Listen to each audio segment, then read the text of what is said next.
안녕하세요. 1분 책 읽기 매일 낭독 시간입니다. 매일 10분의 낭독으로 나를 견고하게 다지는 시간을 가집니다. 저와 함께 영감의 쾌감을 느껴보시기 바랍니다. 오늘은 2020년 7월 16일입니다. 어제 저희 아들 군대 간 자꾸 군대 얘기만 해서 죄송해요. 군대 간 저희 아들이 낮에 전화가 왔었어요. 거의 열흘 만에 훈련소 들어간 지 거의 열흘 만에 전화가 왔는데, 070 공중전화로 콜렉트 콜로 왔습니다. 지금 훈련소 안에서는 요즘에 이제 자대 배치를 받으면 핸드폰을 사용할 수 있는데, 지금 훈련소 5주 훈련 기간 동안에는 모두 핸드폰을 반납하고, 그리고 이제 중간에 일주일 뒤부터 주중에 한 번 10분, 그리고 주말에 2회 정도 10분씩 그렇게 공중전화를 사용할 수 있게 해준다고 합니다. 근데 어제 낮에 전화가 왔는데 뭔가 대답을 잘해서 포상전화 10분을 받았다고 하더라고요. 너무 귀엽지 않나요? 포상전화라는 게. 그래서 정말 너무너무 깜짝 놀랬고, 그리고 이제 목소리가 좀 약간 떨리긴 했는데 잘 지내고 있다라고 씩씩하게 또 얘기하는 목소리를 들으니 저도 약간 기운이 났어요. 다시 한번 인생에 한 번은 유대인처럼에서 거의 끝부분 단락이에요. 감정에 휘둘리는 사람, 감정을 통제하는 사람.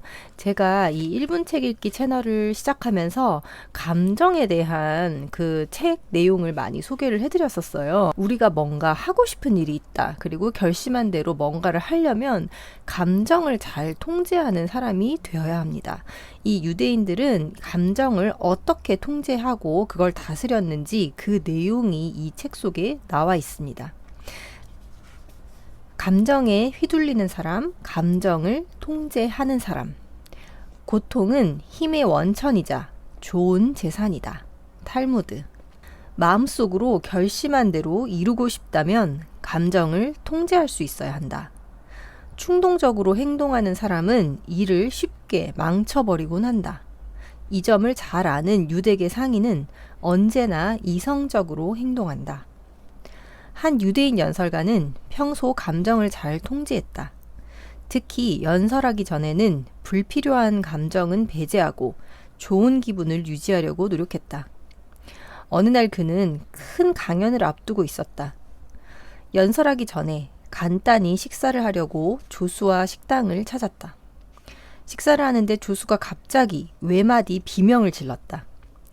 연설가가 고개를 드니 조수의 스프 속에 죽은 벌레 한 마리가 둥둥 떠다니고 있었다.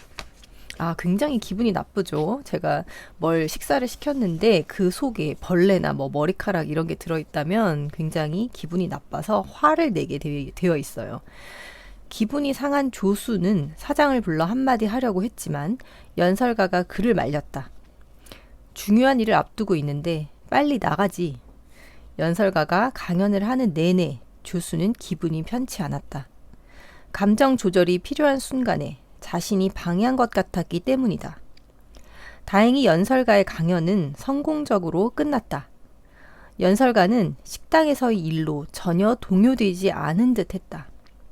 강연이 끝나자 조수가 연설가에게 물었다.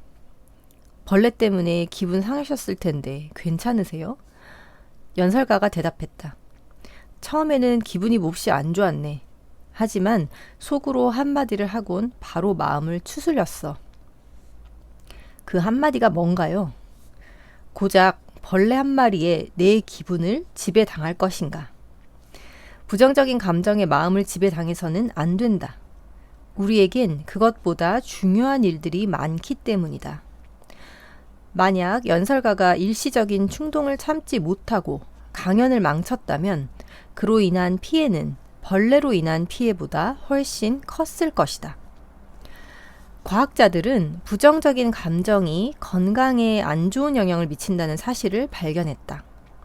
화를 자주 내고 불만이 많은 사람은 그렇지 않은 사람에 비해 심장병에 걸릴 확률이 훨씬 높았다. 하버드 대학교에서 심장병 환자 1,600명을 대상으로 연구한 결과 평소 성격이 거칠거나 우울감과 불안감을 잘 느끼는 사람이 그렇지 않은 사람보다 심장병에 걸릴 확률이 3배나 높았다. 심리학에서 마인드 컨트롤이란 감정을 절제하고 관리하는 것을 뜻한다. 그리고 감정 관리란 감정에 대한 인식, 조정, 유도, 상호작용, 통제 방법을 연구함으로써 감성 지수를 발굴하고 감정 조절 능력을 키우는 것을 의미한다. 이런 감정 관리를 통해 양호한 감정 상태를 유지하고 안정적인 사회 분위기를 형성할 수 있다. 감정이 통제되지 않을 때는 이렇게 자문해보자. 이 일로 감정이 상할 만한 가치가 있을까? 이 일로 감정이 상할 만한 가치가 있을까? 한치의 억울함도 견디지 못하고 매사에 충동적으로 행동한다면 모든 일을 망치게 될 것이다. 부정적인 감정을 계속 쏟아내고 나면 후회할 일만 남는다. 순간적인 충동을 조절하지 못하고 부정적인 감정에 빠지면 상대방은 물론이고 자기 자신에게도 큰 피해를 안겨다 줄 뿐이다. 우리는 순간적인 충동이나 부정적인 감정에 휘둘리지 말고 평온한 마음을 유지할 수 있어야 한다. 감정의 좋고 나쁨은 심신의 건강과 업무 효율에 직접적인 영향을 미칠 수 있다. 감정을 효과적으로 통제하고 관리하는 것이 무엇보다 중요하다. 제2차 세계대전 시기 나치의 강제 수용소에 끌려간 유대인 소녀 마샤 포르추쿠 스크리프치는 그곳에 머물면서 이런 글을 남겼다. 요즘은 아껴 쓸 돈조차 없지만 나는 뭐든지 아껴야 한다. 여기서 오래 버티려면 건강한 체력과 힘을 아껴야 한다. 나는 나의 정신, 나의 생각, 나의 영혼을 아껴야 한다. 나는 흐르는 눈물을 오래오래 아껴야 한다.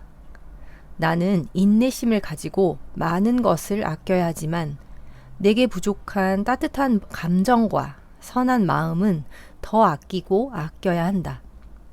하느님이 주신 선물을 오래오래 간직하고 싶기 때문이다. 그것마저 잃어버리면 무척 슬플 것이다. 2차 세계대전 당시 나치 강제 수용소에 끌려간 어느 유대인 소녀가 남긴 글이라고 합니다. 어린 소녀는 절박한 상황에서도 눈물을 참고 불안과 공포를 견디며 희망을 이야기했다. 오늘날 평화로운 시대를 살아가는 우리는 어떤가? 불 속으로 뛰어드는 나방이란 말을 들어봤을 것이다. 불 속으로 날아든 나방은 하얀 재가 돼 사라지고 만다. 불 속으로 뛰어드는 나방이 되지 않으려면 순간적인 충동에 빠지지 말고 매사에 신중하고 이성적으로 생각하고 행동해야 한다. 유대인 심리학자이자 프린스턴 대학교 교수인 데니얼 카너먼은 차가운 물에 손을 넣고 버티게 하는 실험을 했다. 참가자들은 두 그룹으로 나뉘어 각각 1분과 1분 30초 동안 차가운 물에 손을 넣어야 했다. 단 1분 30초 동안 담그는 그룹의 경우 1분이 되자마자 미지근한 물을 조금 부어 약간 더 나은 30초를 보내게 한다는 점이 달랐다. 두 번의 고통스러운 경험을 한 참가자들에게 카너먼은 한 번 더 손을 넣어야 한다면 어느 쪽을 선택할 것인지 물었다. 예상과 달리 대부분의 참가자들이 1분 30초를 택했다. 카너먼은 이 실험을 통해 피크 앤드 법칙을 발견했다. 카너먼의 피크 앤드 법칙에 따르면 현재의 자아와 어떤 경험 속의 기억으로 존재하는 자아는 같지 않다.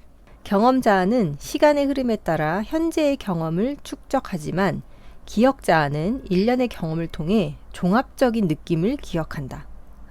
사람은 과거를 기억할 때 가장 최고의 순간과 마지막 순간으로 한정하며 중간 과정은 잘 기억하지 못한다. 데니얼 카너먼은 피크 앤드 법칙을 발견한 공로를 인정받아 2002년 노벨 경제학상을 수상했다.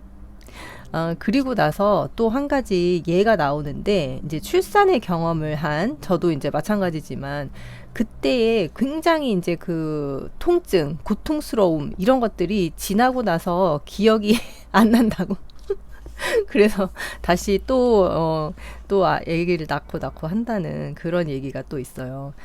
여성들은 분만 과정을 기억할 때 그 순간을 떠올리며 정말 하나도 안 아팠어요. 라고 얘기를 한대요. 경험자가 엄청난 고통을 느끼며 마지막 순간까지 두려움에 떨었지만 그 기억자는 고통스러운 것보다 아기와 만났을 때 그 행복감을 더 기억하기 때문이라고 합니다. 마인드 컨트롤의 최종 목표는 무엇일까? 사건의 이해득실을 잘 분석해서 기억자를 위해 아름다운 결말을 만들어내는 데 있다. 경험자가 겪은 고통은 순간에 불과하니 아름다운 결말로 경험을 순화하는 것이다. 기억자는 과정에 관계없이 전체적인 느낌으로 사건을 기억한다. 따라서 이성적으로 중요한 것이 무엇인지 판단하고 감정을 조절할 수 있다면 과정에서 느끼는 고통은 충분히 극복할 수 있다.